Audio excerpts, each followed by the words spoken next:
Um, you talked a lot about staying ahead of market transitions, which is one of the things Cisco, of course, did and stayed relevant.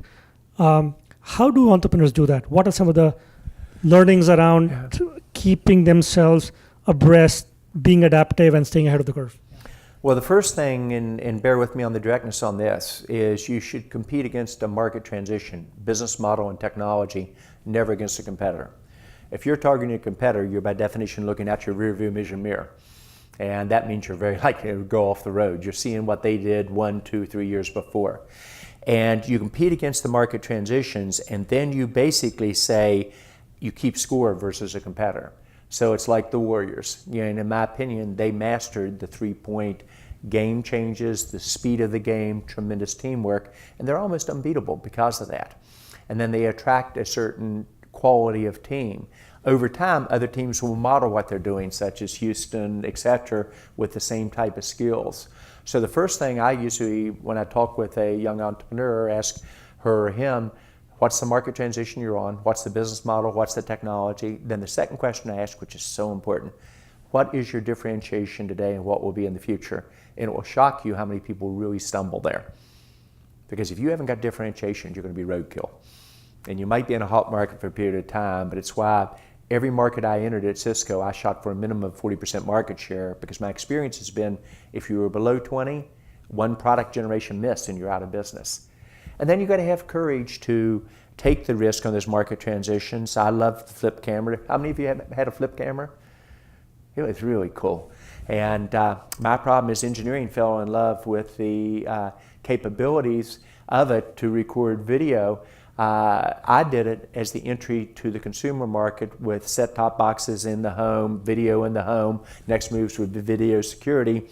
And I felt if you captured home video, you could do this. And it was really cool because you could put the videos up in the cloud at the time that many people didn't think about the cloud with FlipShare. And I made a huge mistake. I let my engineering team focus on the device as opposed to focus on the differentiation.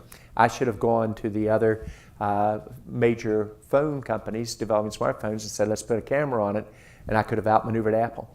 And what Steve Jobs did, got up on stage and held up the flip camera, said it's a great product. My team said, see, and I said, watch what comes next. He said, I'm gonna give it to you for free. He had me. And I folded the company 3 months later. Still could have played it out painfully, but we'd lost our differentiation. And so if you're going to be an entrepreneur, or if you're going to be a portfolio player as a VC, you've got to realize you've got to take the risk, but when it becomes obvious it didn't develop, have the courage to kill it or redirect it quickly. Don't make the mistake of continuing doing the right thing for too long and expecting a different outcome. It will not happen. You're talking about the entrepreneur strategy. As an investor at JC2 Ventures, you're meeting with 500 entrepreneurs a month. So how are you looking at entrepreneurs? What kind of entrepreneurs are you looking to invest in? How are you engaging with them? So the playbook that I run again and again, and you've got it down by now, if you only walk away with one lesson, develop your playbook for everything from how do you recruit people, to how do you handle it when a person leaves your company that you didn't want to lose, to how you do acquisitions, to how you enter new markets, to how you develop your strategy, to how you communicate, and to how you do every visit. It allows you to move with speed and efficiency on it.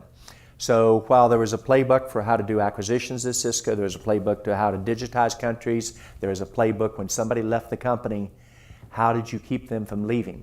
Because our attrition rate at Cisco, the time I was there, voluntary only ran 5% in an industry that ran in the low teens.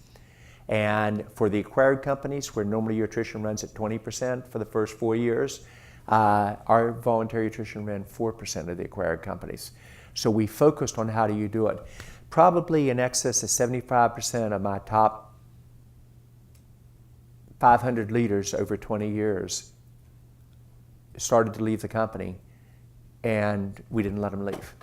It's amazing. You put so much time into recruiting somebody, and you have 8 or 10 of your people talk to them, and you call them, if you're like me, every week for months to get them to recruit, etc. And they leave, and you come into the office and you say, why are you leaving?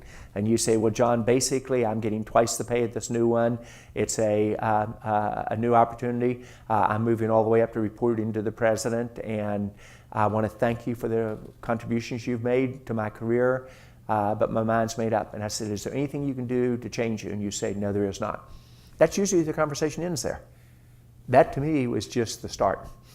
We basically would identify why was the person thinking about leaving. They'd always say money, promotion. It was always something else, or almost always. It could be that they really didn't see the career path in Cisco, or they didn't think management really cared about them, or they really didn't like their manager and things were getting really uncomfortable in what was going on there. Or that they were bored in what they were doing and wanted a new challenge and weren't being allowed to move out of their group because the group felt they were too valuable and wouldn't move them to another area. So we'd identify what were the key issues, we'd identify the top 5 to 7 people in the company that had the best relationship with them. We put on a full-court press, every day brutal, multiple calls, etc. And I didn't lose hardly anybody. And yet it's amazing how often with a startup that conversation occurs and you have 1 or 2 conversations, the person's gone. And think about how much you just lost financially, involvement, etc. And why wouldn't you put even more time into keeping somebody that you would in recruiting them in the first place once you know they've done a good job? So it is that replicatable playbook that I really think allows you to move with speed. So what I look at my startups, a market that is in transition, there's both technology and business model at the same time. I focus on leadership, and it's wicked smart CEOs. It doesn't matter to me which university. It doesn't matter if it's West Virginia, San Jose State, IIT, Stanford. Interestingly enough, I haven't been very successful out of Cal. Equally as smart kids as at Stanford, but they just don't teach entrepreneurism.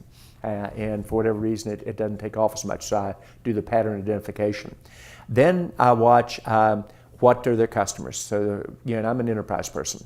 Consumer I played with several times, did okay but not great, and got burned a couple of times. So I focus on enterprise business, and I want to know who are the top customers and what do the top customers say about them. So just like at Cisco, they tell me whether to acquire a company or not if I listen the right way.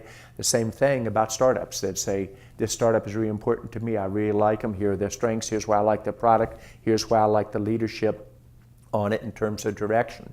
I then basically look, can they be the 1 or 2 player in their segment of the industry?